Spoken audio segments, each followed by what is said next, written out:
which pretty much everybody follows, for getting published, which is you get a data set, you use hog or sift features unless you really want to do something wild, which is then you make up your own. Then you build an evaluator, classify, you submit the paper, and then you go around the loop depending on your luck.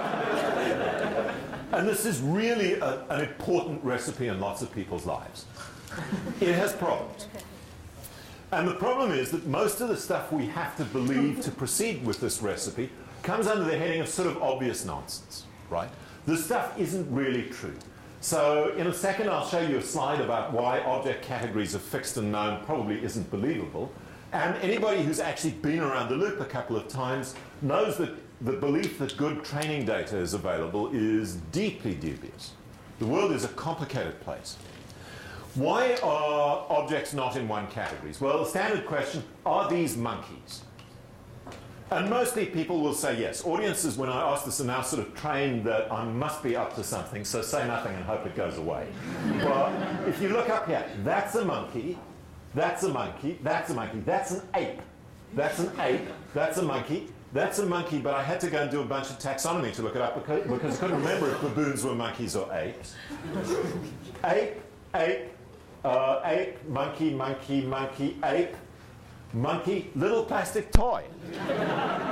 Right? So there are a bunch of these things, and you should see that these categories are sort of shifty. If I want the orang or the chimp to be a monkey, that's fine. Many people will agree with me. But I could also say it's an ape, and many people will agree with me as well, because it sounds as though I know what I'm talking about. And that little plastic toy could be a monkey or it could be an ape. It just depends. So these things don't uniquely belong to unique categories. Now, I'm slagging off a broad general view of vision, but in fact we've learnt a lot of stuff from it. And that stuff we have learnt is valuable and it's useful. We really know a lot of stuff about how to build features.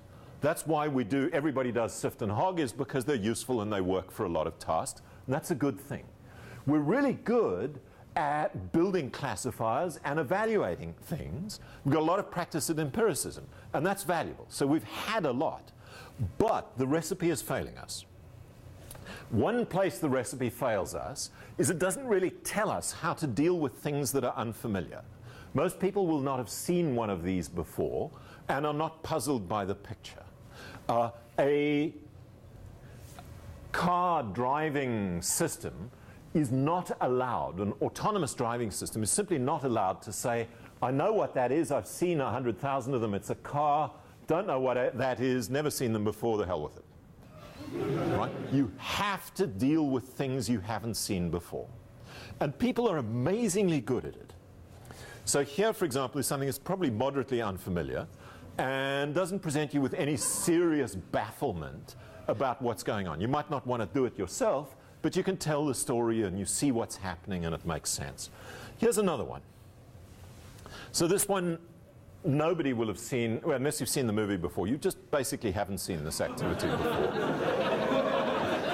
And somewhere around about now, in your head, you have a little narrative about what's going on and why it's going on and who's doing it and what's going to happen. Right? So even though you haven't seen a lot of examples, you've got it. Even the donkey knows what's happening. It's familiar, it's happy, and we can get on with life. So there's something very rich and important going on here. Okay, we have strategies for coping with this problem, but they're not very good. So one strategy is to say, instead of naming things, so I could build a bunch of classifiers and say, well, I've seen donkeys being unloaded in streets 10,000 times before, I've got a classifier, we're okay. Instead of doing that, what I could do is report attributes of things I see, and then I could hope that when I see something I've never seen before, I can describe it. So I will say, I don't know what it is, but it's big and it's red and it's furry and it's got teeth. And the hope there is a small vocabulary will describe many different unfamiliar things. Another thing that I could do is I could talk about the affordances of objects. And I could think of these as generic properties that expose what it is like. So instead of worrying about predicting its name from an image, I could worry about what it is like, what it is for, what I could do with it. And again, the hope is that a small vocabulary would describe many different objects. And another strategy I could adopt is I could adopt one of primitives. I could say all objects are made up of a small number of geometric pieces assembled in different ways. If I can find the pieces and reason about the assembly, then I can deal with new things because they're old pieces put together in new ways, and I'll be fine. Again, the sort of underlying hope is a small vocabulary makes up many different objects. Shapes, typically primitives are about shapes, and many primitive theories became unfashionable somewhere around about the time a high percentage of this audience was learning to walk. But the theories are still there. The problem with all of these strategies is, I'll skip that. The problem with all of these strategies is what we have to deal with these questions. And these questions are really hard. One question is, what primitives or attributes or affordances actually describe the world? Which ones should we use? And that's where geometric primitives failed 20 years ago in object recognition. We just didn't know which ones to use. How do you learn which ones describe the world? So I'm going to go look at the world, and then I'll say, I've seen the world for a year, and it's all generalized cylinders, and I know what to do. How do I do that? And how do I ensure that the vocabulary is small, even if the set of objects I'm trying to describe is large? And again, we just don't know how to do that. Part of the problem I'm going to argue, and I'll go from these broad general remarks to a sort of specific case in a second, is we don't really know what vision does. Right? It's obviously useful. Lots of things have vision. It's obviously helpful, but we don't, our models of what it does and why it does it are really poor. One model would be vision lists object names. And that's obviously not a very helpful model. So if I had a picture, I show it to a vision system and it gives me a list of all of the objects in the picture, that's not helpful. And the reason it's not helpful is for almost any meaningful picture, there are too many objects, so I don't care. It might list descriptions of objects, same problem. Vision might evoke emotional states. There are a whole bunch of arguments that say you have emotional reactions to pictures, and those emotional reactions are important. And I actually buy those arguments, except I haven't the faintest idea of what to do about it or how to react. So I'm kind of not going to talk about it. But another way to think about vision that I think is probably very valuable is that it exposes possible futures. Instead of thinking about what there is, it allows us to think about what could happen, where I could go, who could move close to me, what things could be useful for. And that suggests we should be thinking about potential rather than just actual things. Here's a demonstration that I like to show. Now, I show this movie because it's very wrenching and very compelling, but it's only ethical to show because nobody actually got hurt. It looks as though somebody's going to get hurt. This is a real situation, so it's not been staged, but nobody got hurt. Let's watch for a second. Train platform, stuff happening on the platform.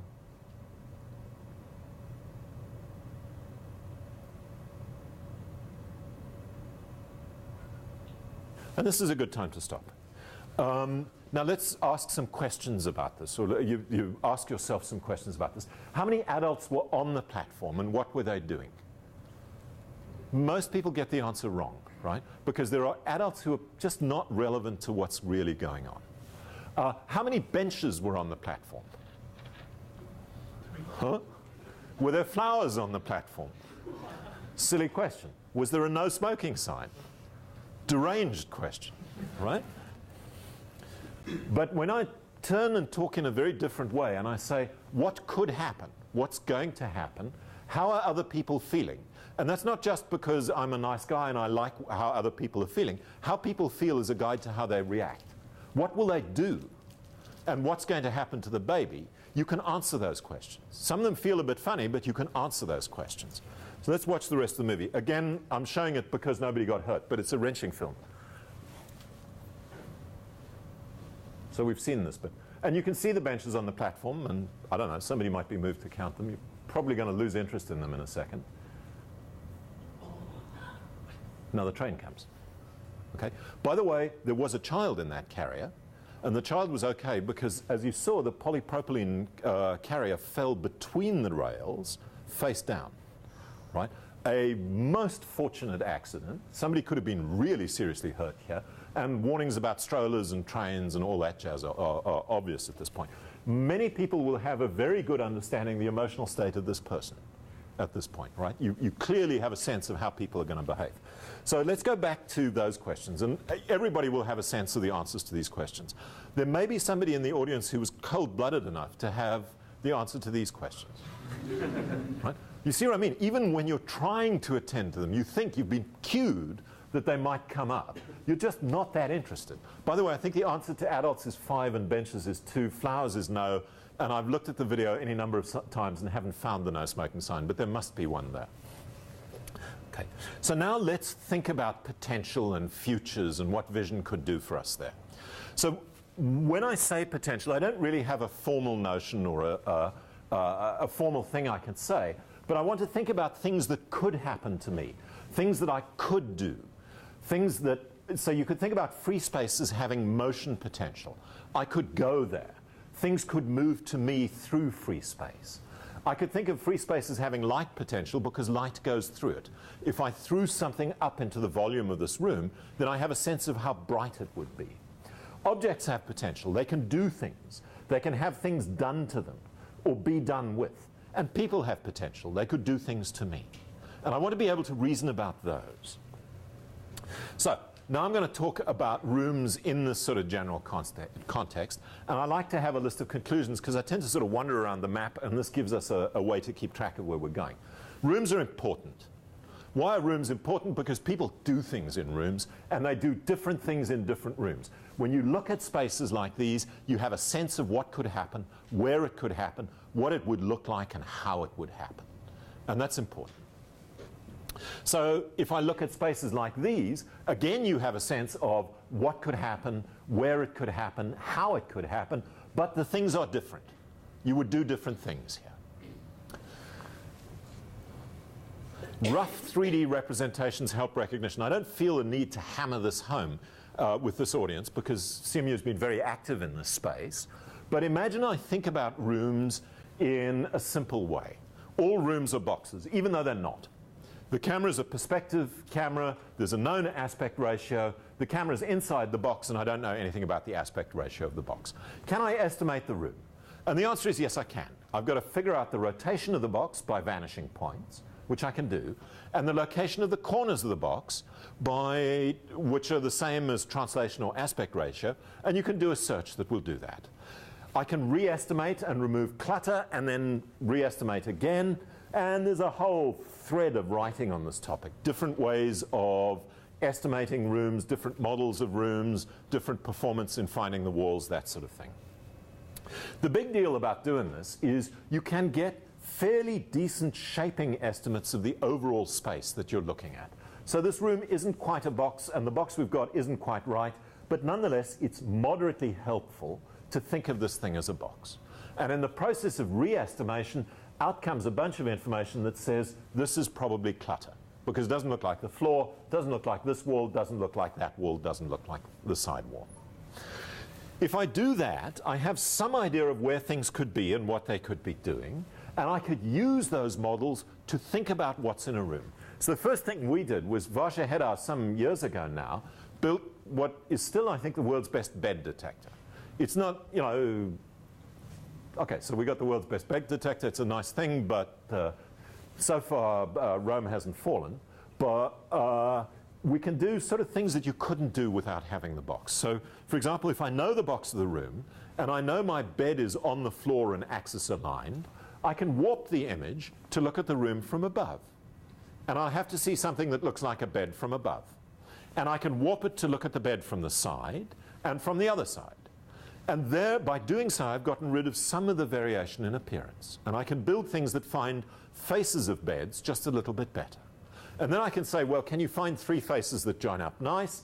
And then I can say, let me go and look for a DPM bed detector, and I'll run that as well and see if it's happy. And then I'm going to check whether the bed pierces the walls of the room, and I pass all of these tests, and I get something that's just a little bit better at finding beds than anything else. So I start with a box, I fire up a bed detector, the bed's not great, then I reason about the bed and the box, and the bed is just a little bit better. This is a good bed, that's a good bed. This is, and this one's been improved.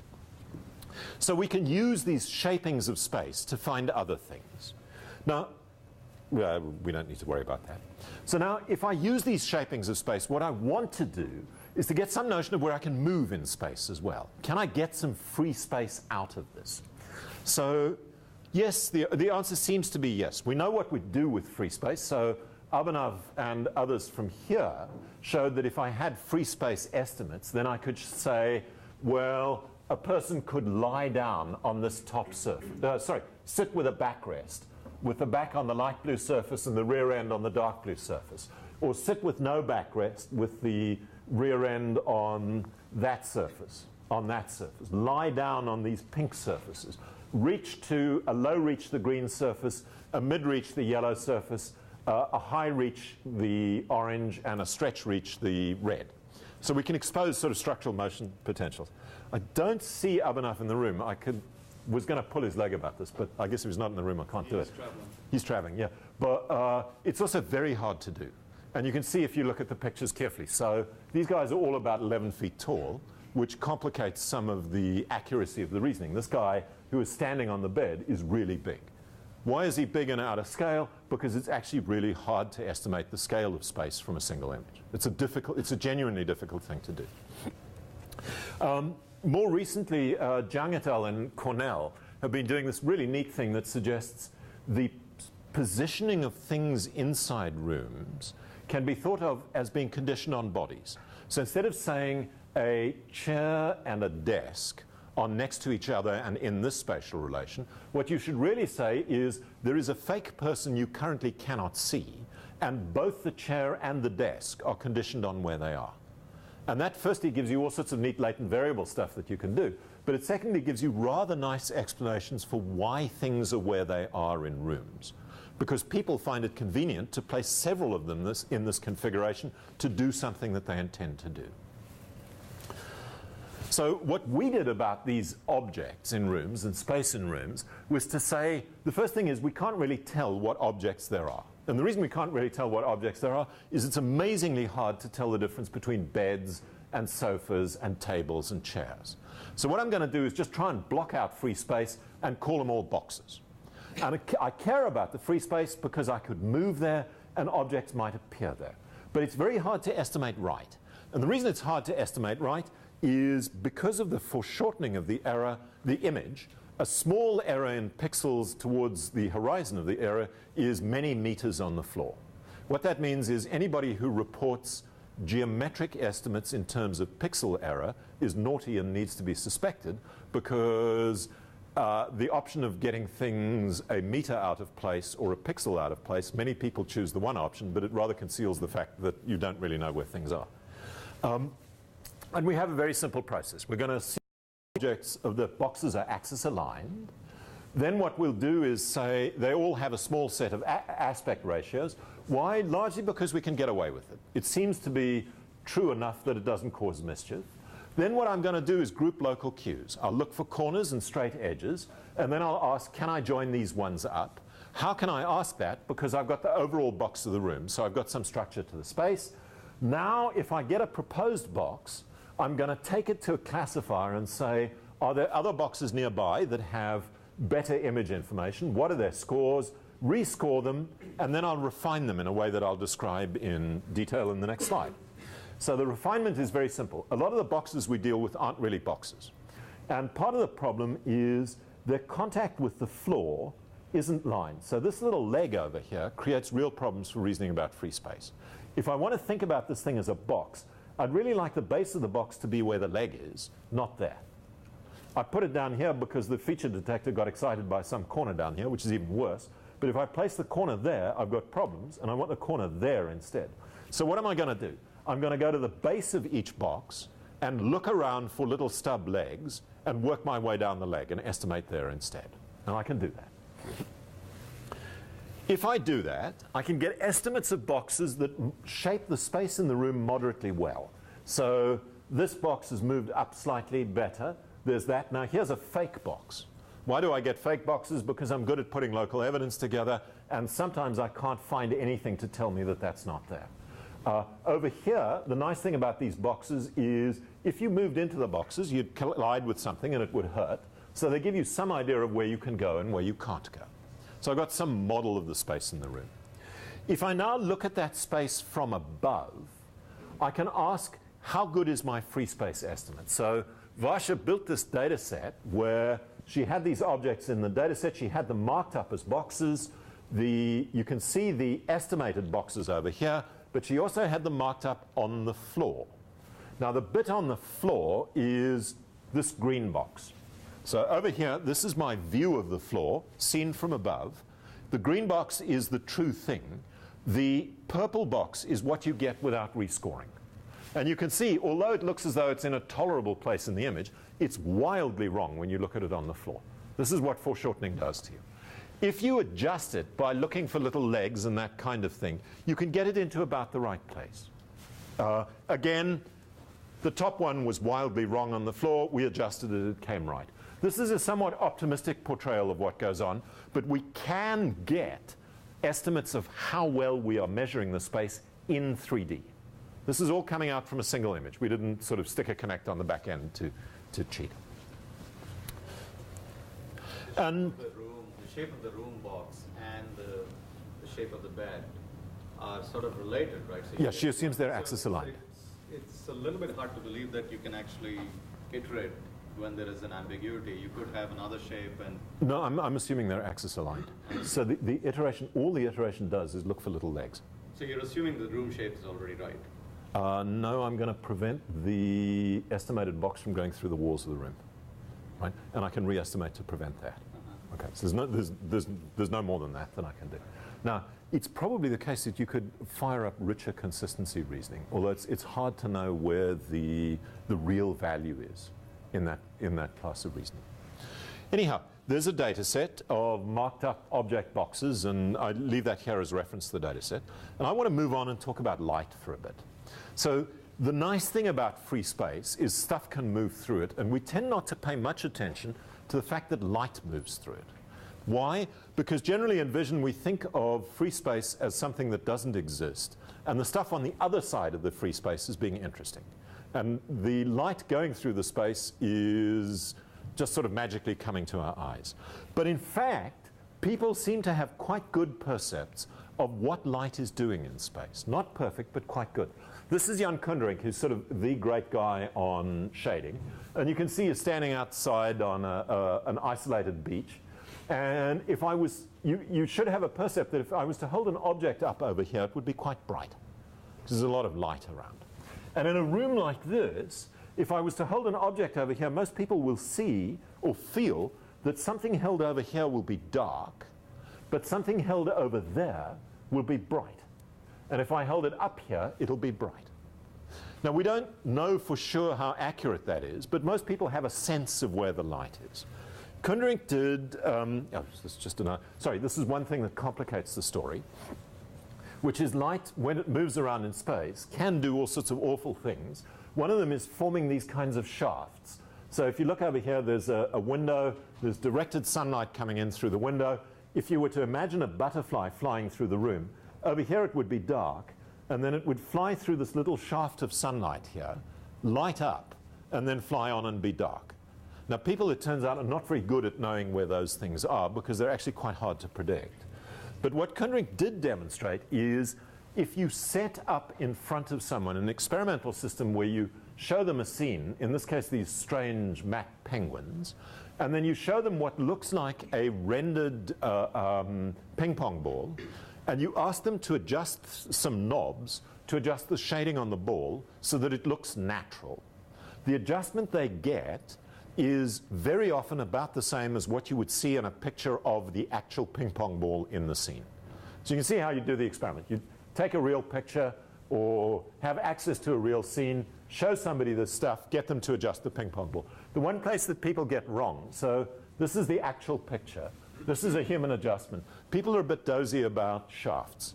So this shaft of darkness that the penguin is causing, people often just miss. They're not quite sure where it is in space, so they ignore it. Right? Otherwise, they're quite good at it. And of course, it would be very nice to be able to imitate that for a whole bunch of reasons. So we have a room, we have a representation of a room, or I've shown methods that are almost automatically, but certainly capable of beating out of that picture of a room, a representation of that table that looks like an extruded polygon, kind of cuboid over there, maybe some textured stuff. And what we want to do is to stick things into the room and make it look as though they were there. And I've done that in the case of this picture. Spot the object.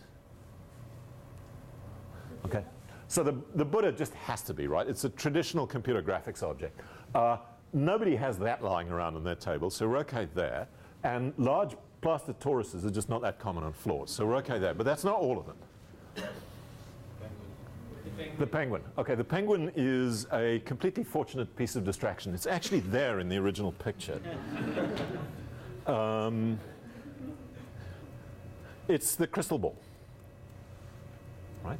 So you can fool people. You can fool people fairly well. So we built a little system over here where basically you would take an image and you'd estimate geometry, and that was interactive. Right? So you could go with the estimate that the room box thing produced and the box detector produced, but it wasn't usually good enough to actually work with. So you would do something interactive, and then you'd feed it into standard methods that would estimate albedo. You'd ask a user to mark up lighting, and then what you'd do is correct that lighting markup and the albedo to be consistent with the image. Then you'd get objects, stick them into this model, because now I've got a model. I've got a geometry for the room. I've got albedos for the room. I can stick my computer graphics objects in, chuck in a renderer. The physical renderer does the work, composite the image back, and I get something like that. Now, there are some issues here. One of them is this is interactive, as is that, and that's a bit of a nuisance. We'd like to do it automatically, and we'll do that later on. The second one is that, in fact, if you do it precisely the way I described, it doesn't look terribly good. It really is very important to adjust the lights and the albedo so that they work together. That's a consistency thing. So the geometry estimation, like I said, is mostly just markup. The material estimation is Retinax, an old friend. The light markup started life as people drawing boxes on light sources. And then what we're going to do is notice that we have a geometric estimate that's a little bit wrong, an albedo estimate that's a little bit wrong, and a light markup that's a little bit wrong. Just in the nature of life, they're always going to be a bit wrong. So it turns out that the important thing to do here is to adjust the lights by moving them slightly and by adjusting their intensity slightly, such that the geometry and albedo rendered with the lights looks like the original image. And that's an easy test to implement in practice, but it really, really helps to do that. Then, of course, we want to estimate the external light shafts. Again, we're going to rely on interaction at this point. So I will ask somebody to draw a box around the shafts. Then I'll fire up an existing shadow detector, because you can think about these shafts of light as being sort of inverse shadows, the places where shadows aren't. I'll fire up a shadow detector. That'll say these are boxes, and then either I know where it is on the ceiling or I mark in a vector, and I'll get a representation of the available shafts of light. Once I've done that, I can have a great deal of fun. I sling it into a standard renderer. We used LuxRender, and then I composite with a standard method, and I get neat pictures. So, by the way, you'll notice this isn't a room. The box works, but it's not really a room. And my dragon can go outdoors. The shadow detector, the matting process for the shadow detector isn't perfect. So you'll see up here that we've got some of the geometric complexity of the tree shadow, but not all of it. Simply very difficult to do. And you can drop various bits of computer graphics TAT into living rooms or halls or front rooms. I like this one. You can see the impact of the shaft on the visual structure of the scene. This side is very bright. And you can even have fun with light shafts. And you get these lovely dappled patterns of light as a result of the skylights in the ceiling. Very pretty. Okay, so with very little 3D scene information, I've got kind of neat applications and sort of interesting ideas. Let's go a little further down that thread.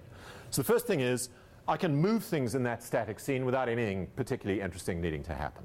I got some geometry, so I can make things move, and that's kind of fun. We'll see, where's that gone? Oh, here we go. If I want to make my weird knotted statues rotate, I can do it. It's fine, I just render more frames. And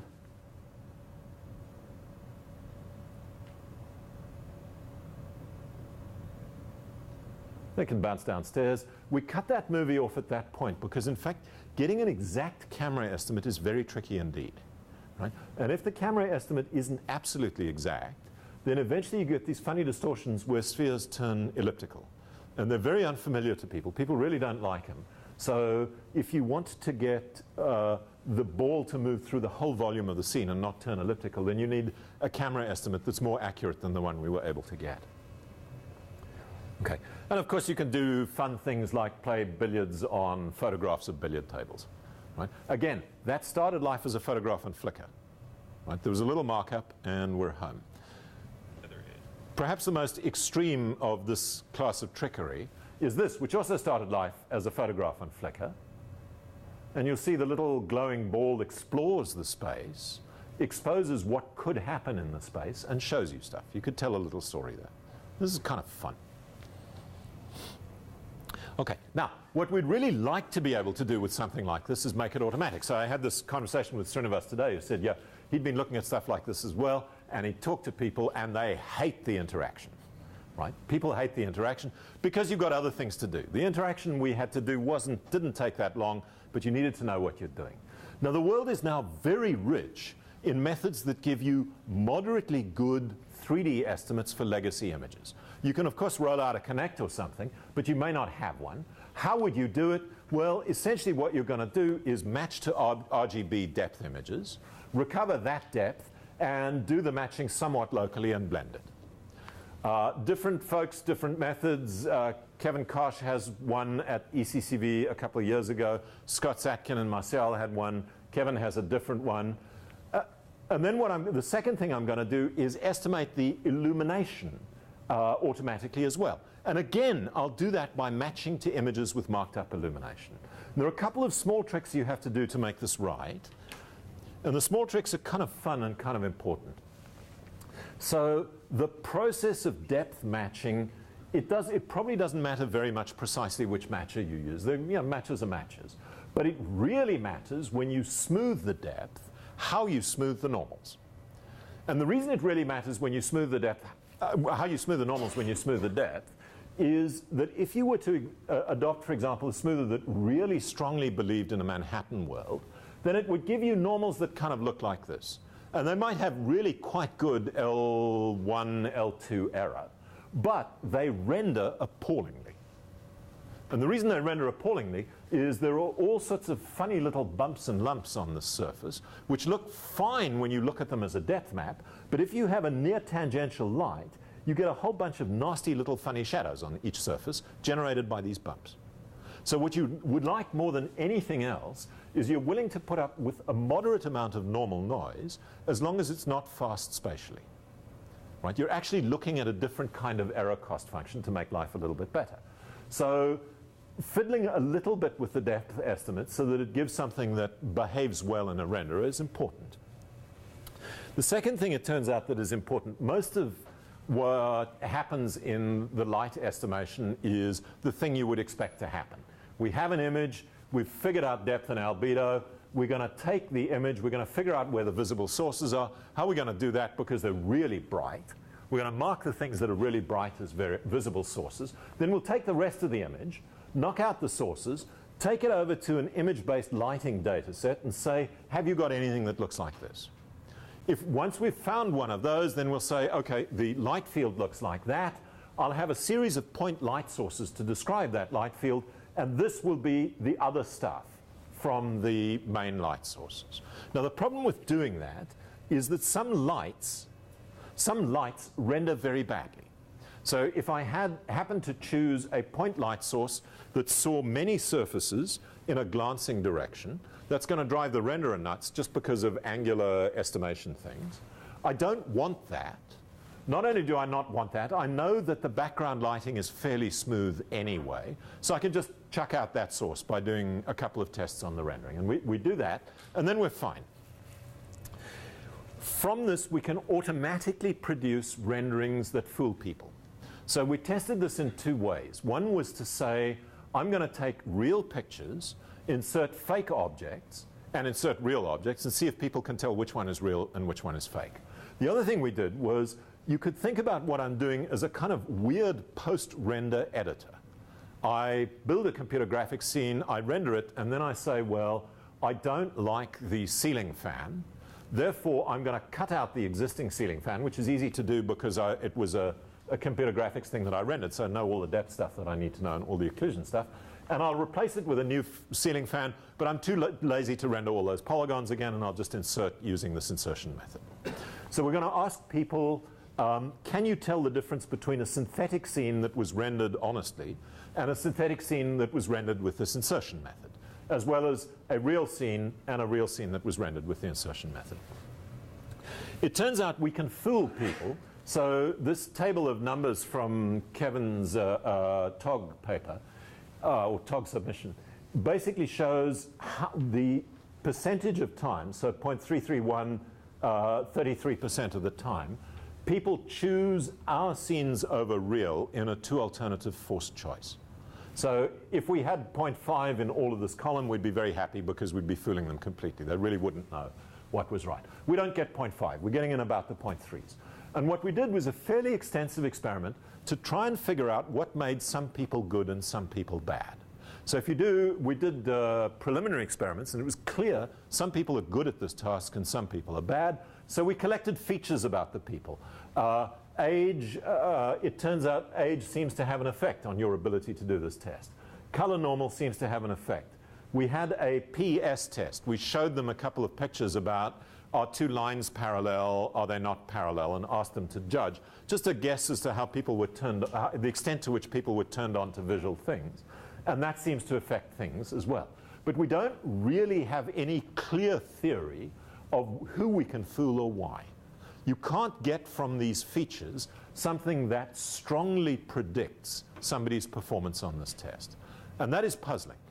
Right? We know that some people are better than others. Nothing that we measured tells us why they're better.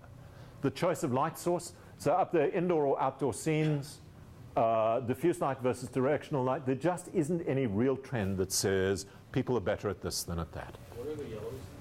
The yellows are ones where we got a non-trivial p-value that said knowing the feature helps me know a little bit, right? But it helps me know on average. The problem that I really want to do is I want to take all of these features, for any one person take them, and then produce a regression estimate that says that person's performance is going to be good or bad. And I can't do that, right? What I can do is say that this seems to be important in predicting on average performance. But it's not particularly good for any single individual. So there's a really puzzling situation here. Different people perform differently, but I can't tell you why. Right? And there doesn't seem to be much theory that one can raid from the psychophysics either. Because psychophysics is mainly psychophysics of surfaces rather than light. But we get a neat little application. This shows you how it works. So because it's all automatic, you really can drag and drop. So he went and found a dragon. He drags it, sticks it in the Lux render viewpoint. If he drags it there, of course, because he knows the depth, it falls down the side, and if he drags it on the top, it's got its base on the wall. I'm really just able to kind of drop things in the scene. I'll make it a bit bigger, and you'll notice its feet are staying on the table when it gets bigger as well, which is kind of good going for a legacy picture. I can rotate it on the table, and I can do the usual things. I'm going to put in a whole bunch more dragons and the usual Buddha. And then I hand it over to the renderer. And at this point, we didn't want to even think about getting involved in the business of building real-time renderers. So I'm going to instance a new dragon, stick in another one, do a bunch of other stuff. Now, we can't make the authoring non-interactive. You've got to figure out where you want the dragons to go. But it's quite nice that you don't have to mark up the scene or the lighting. Here's the Buddha. He's going to go in the corner. And I think at this point he's going to just chuck it over to the renderer and... Oh, they put a chair in the back. And you'll notice its feet are on the floor when he puts it there. And now it's the renderer's problem. And then we get this. So we have these nice translucent dragons and a bunch of other stuff. The gap of time while it rendered was only for information. Lux render spends a long time. So what do we got now? Well, we've almost got a procedural generative model of rooms. Not quite, but almost. So what is the furniture? Well, Scott and Marcel already produced something that could take a picture of a room and could say, not only is there depth over here, but this one's a sofa, that one's a sofa. If we take that, we could then ask, I know the room, I know the shape of the room, I've got all this rendering stuff knocking around. What could go where in this room? Well, Google SketchUp offers us a data-driven prior. If you've got a sofa over there and a TV over there, then you can put a vase over here. Why? You just go match and pull it out. And that means that I don't need to think about rooms as pictures of rooms as pictures of rooms. I can think about them as places where things could happen, and I can actually instantiate the things that could happen. So I could have something sitting in the background that just flung reasonably appropriate furniture in reasonably appropriate places of rooms and decorated the pictures of the rooms. Right? This thing is not now a picture, it's kind of a guide to what could happen. It's not clear that you necessarily want to represent what could happen by a stack of pictures, but it's one way of doing it. Again, a room, Scott does his stuff, Kevin does his stuff, and now we suddenly have a whole bunch of other rooms that could be like this one. And there are a series of possibilities. So one thing you could do is sort of do patents and sell licenses and all that jazz, and that's kind of fun. Here's a mock-up that Scott and Kevin came up with of somebody holding up an iPad, taking a photograph of a room, and then maybe, you know, IKEA furniture would drop in from the sky and recommend you want this table. But there's another way you could think about this, which is I could encode possible futures as pictures if I wanted them encoded that way. So for example, people who build detectors find it very helpful to have things encoded as pictures. Another way I could think about this, which I find very appealing, is it's a way to respond to ludicrously specific requests for training data. So if you want a piece of training data for a car, that's a fairly straightforward business. We know how to Google images car, you take the top 20, you're okay. If you want a red hatchback with the rear driver's door open, the driver in the seat, and a child eating an ice cream in the rear, you've had it. You've got to go out and take the picture yourself. There's no way you're going to get it out of Google. Well, if you had something generative, you might just be able to think of the world as a place where you can fill in a tear sheet like that, hand it off, and it'll come back. And it's in a reasonable environment, and it looks good. And that opens possibilities for training and thinking about object detection that have been really very difficult to deal with at present. If you want to deal with all the attributes of motor cars, you really do need to have lots of pictures of cars with doors open and closed, and drivers in seats and drivers out of seats, and babies in the back and no babies in the back, and that gets out of hand very quickly. There is, okay, so I'm going to apologize for this. There is another possibility here that I don't think we're exploring well enough, and I don't know how to do it. So the information that we possess is very interesting indeed. We know something about geometry. We know something about light. But now we also know something that is very different of form. And we got that from Scott, which is that is a sofa. Right? Now, one way you could use the fact that that is a sofa is you could say, well, because that is a sofa, it needs to have an occasional table next to it and a vase of flowers on the table. And that's sort of what I demonstrated. But there must be more to life about being a sofa than what could be next to you. Otherwise, we wouldn't be bothering with object recognition. We put a tremendous amount of effort into labeling pictures, sofa, car, zebra, whatever. So a great deal must come with that information. Now, the difficulty we've had is it's quite difficult to think about what comes. One thought was that beds are bouncy. We could never get a good rendering. I'll show this. So this is a sort of slightly embarrassing movie. But the bed actually bounces and deforms when you drop things on it. And you might think about a world where if you could line up the geometry well enough, and you could do a whole bunch of other things really rather hard, you could reach into pictures and open the drawers on nightstands and turn the lights on tables and do that sort of thing. Now, why would we do that? One reason is it's fun.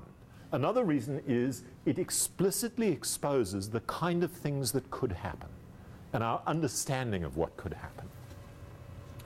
Okay, so an ideology that I've been pushing. Vision exposes futures. These are the kinds of ideology. These are the kinds of things it exposes.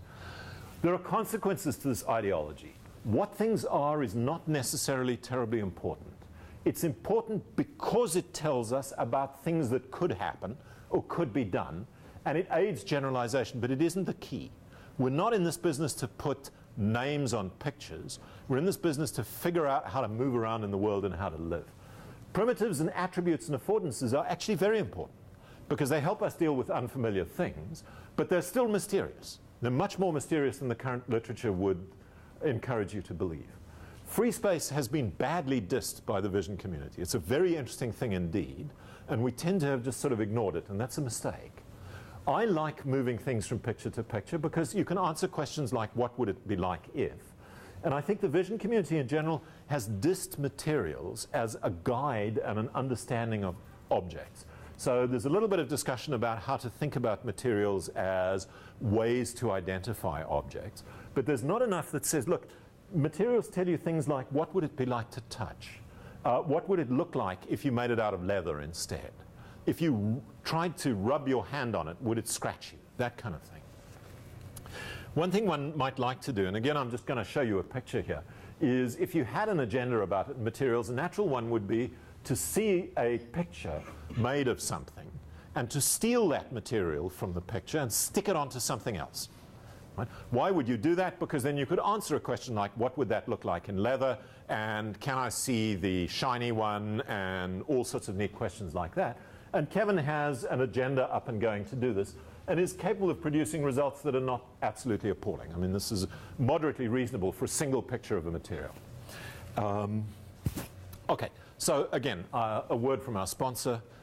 Try not to write nasty reviews on Amazon. I sit and weep in front of my computer every day. Rooms are important. These rough 3D representations are very cool. They allow us to do a lot of different things and a lot of valuable things. Free space isn't getting the respect it deserves. It's really interesting and really neat. And light is very interesting and neat. Now, I've always believed that, but it's just fun to be able to put new things in pictures and reason about what the future would be like in this picture if.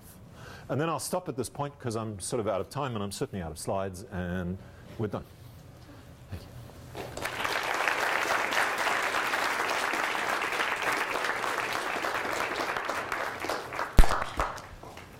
All right, any questions?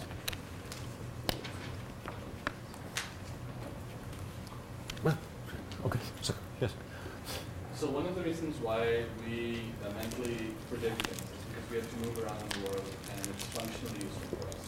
In your research, you stay with images and rendering and don't look at actuation and motion in the real world. So the predictions that you produce are not functional for anything. Do you think that you can still look at interesting vision problems without actually having a real world task or function to perform? The first thing I can do is duck that bullet very slightly by saying it's not just me, right? Yeah.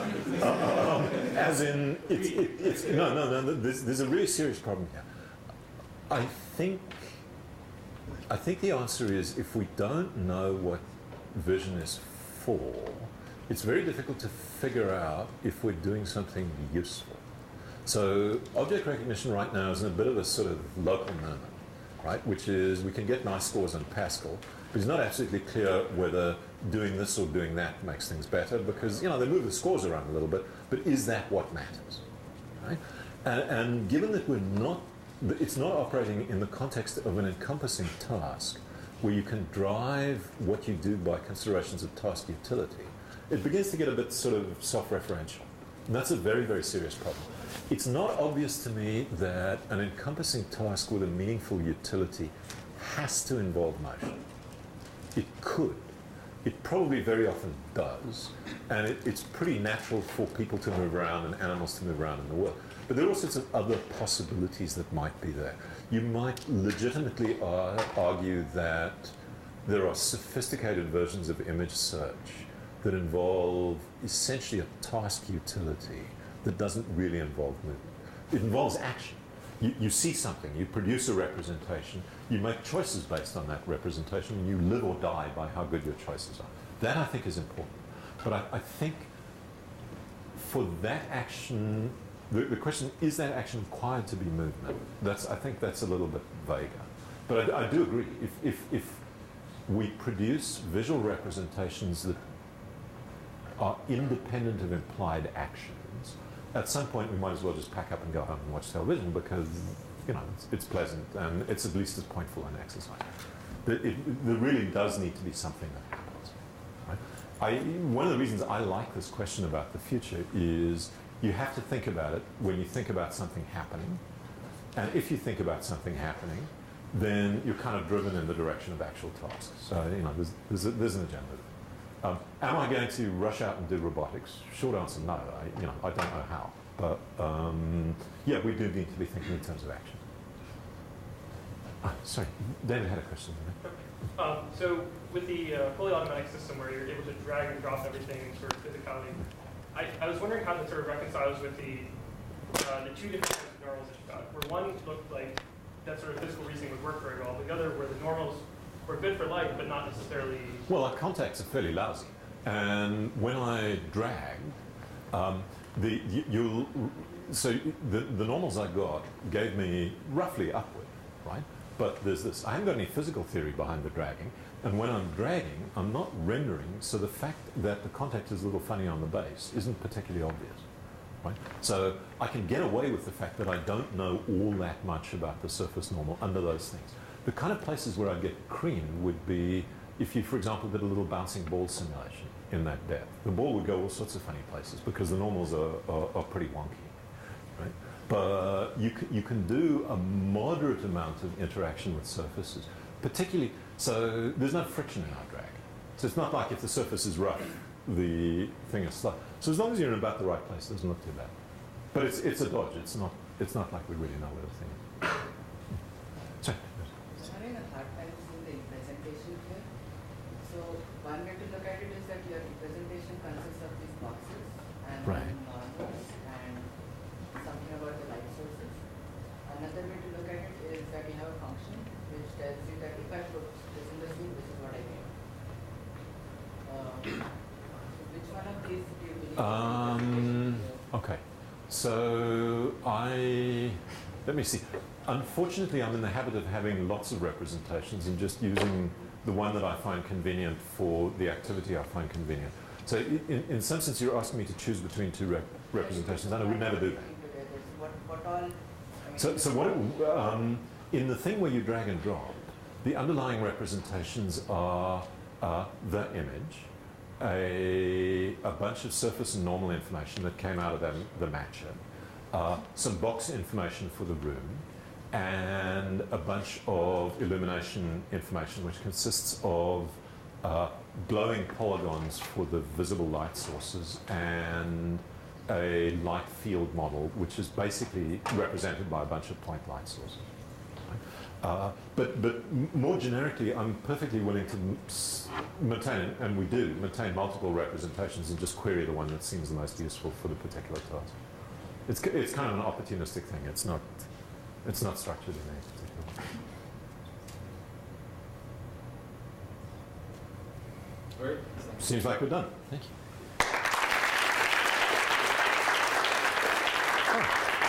You're fresh off the airplane. Yes, absolutely. Good on you. Good on you. So I showed some of the stuff that Kim and Scott did together. Yeah.